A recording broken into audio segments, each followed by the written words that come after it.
Two other developing news now, and the Australian cricket coach Justin Langer has resigned. The resignation follows a marathon meeting with Cricket Australia yesterday. For more on this, I'm joined in the studio by ABC sports editor David Mark. David, as I just said, it was an 8-hour meeting with Cricket Australia. Negotiations ensued after that. Where did they break down? How did he come to the resignation? Cricket Australia had already been talking to Justin Langer about his next contract. He had a 4-year contract. He wanted another 4-year contract, but it seemed Cricket Australia were prepared to offer him a shorter contract. Now, yesterday during the board meeting, they were obviously discussing the terms of that contract, and they then said at the end of the board meeting, very briefly, we're going to continue our discussions with Justin Langer. Now, last night, the CEO of Cricket Australia, Nick Hockley, and presumably other members of the CA executive had more discussions with Justin Langer. We can only assume that they put to him a contract, which was obviously on reduced terms. That's been confirmed to me by Cricket Australia. It wasn't to be a 4-year contract. We don't know the exact length. My understanding was that they weren't planning to split the contract between, say, the Test coach and a white ball coach. He was going to retain all roles, but it was going to be for a shorter period of time. And then at some point after that meeting, he's resigned, and his management company put out a statement just a short while ago saying that our client, Justin Langer, has this morning tendered his resignation as coach of the Australian men's cricket team. The resignation follows a meeting with Cricket Australia last evening, and it's effective immediately. So for now, the Australian cricket team, they're due to play a series of T20 matches against Sri Lanka next week, and then they have a tour of Pakistan in March, is without a coach. Well, plenty of voices will be weighing into this news. As you said, it's just broken in the last hour or so. The former captain and current coach and commentator, Ricky Ponting, has spoken on radio. It's been a really poor 6 months, I think, of the way that the Cricket Australia as a whole have handled some of the better people in Australian cricket, being Justin Langer and Tim Paine. I think it's been almost embarrassing the way they've handled those two cases. I actually think it's a really sad day as far as Australian cricket's concerned. So, David, how would you say Cricket Australia has handled this? Yeah, well, it hasn't done a very good job of it. I mean, this issue was always going to come up. Justin Langer had a 4-year contract and it was going through till June, but Cricket Australia always knew that, you know, come the end of the Ashes was a really good time to either make a decision to cut him or to continue. Now, the big issue, of course, is that he hasn't had the support of key players, and we know that. Last August, there had been enormous dissatisfaction with his very prickly style of management, and a meeting was held between the then captain, Tim Paine, the vice-captain at the time, Pat Cummins, who is now, of course, is the Test captain, and Aaron Finch, who is the white ball captain. They threshed it out with Justin Langer and told him that he had to tone down.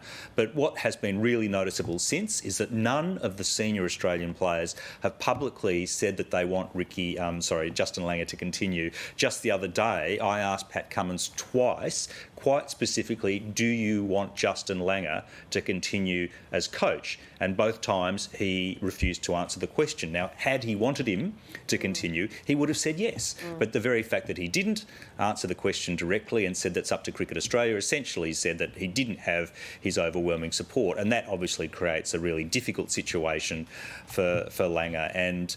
But as for Cricket Australia, they had the opportunity to make a decision earlier, one way or the other, to have those talks with Justin Langer, and they didn't do it. And now it became a very, very, very messy subject, a real open wound that had to be lanced in one form or another. And as it happens, Justin Langer is the person who's done it. Well, 4 years ago, he was installed into the role and he was asked to do a couple of things. One was to fix the culture and make the team likeable again, but also to play hard, play fair and win. Do you think that he achieved that, and what do you think his major legacy will be? He definitely achieved that. So he came in and he was obviously a very authoritarian figure, but he did settle Australian cricket, and very much with Tim Paine too. The two of them formed a very good partnership.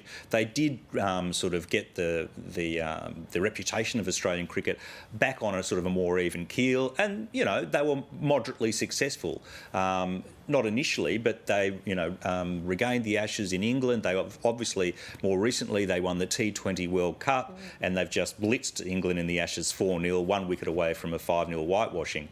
So he's definitely done his job in terms of improving the reputation of Australian cricket, and his record as a coach has been pretty good. In 27 tests, he won 17.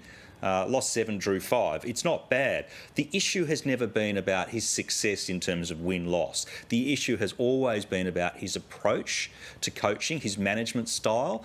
The big criticism of Justin Langer is that he's been seen by the players as a kind of a football coach. He was on the board of the West Coast Eagles for a long time and very much a hands-on kind of coach, which isn't how cricket has traditionally sort of operated. It's always been the captain's team, the captain makes the calls on the field and so on. And so after that meeting in August, when he was asked to tone it down, he did step back, apparently quite noticeably during the T20 World Cup and to a certain extent too during the Ashes. They were very successful, and a lot of people like Ricky Ponting have come out and said, well, based on his success, he should be reappointed.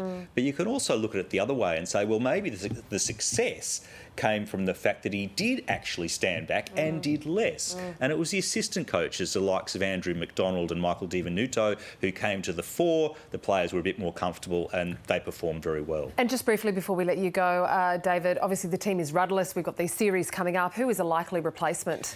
You would think somebody like Andrew McDonald in the first instance, he's an assistant coach, would step into the breach. There have been other names thrown around like Trevor Bayliss, who was a former Victorian coach and coached England, whose name has been put up. But obviously the players are very, very comfortable with McDonald and Di Venuto, and it would be hard to see why Cricket Australia would go beyond that, knowing that the players are happy. But then it's a question about how much power do you actually want to give the players? Do you really want to go for a worldwide search or give the players what they want? How much control should they have? Have to wait and see. David Mark, thank you very much for joining us. Thanks.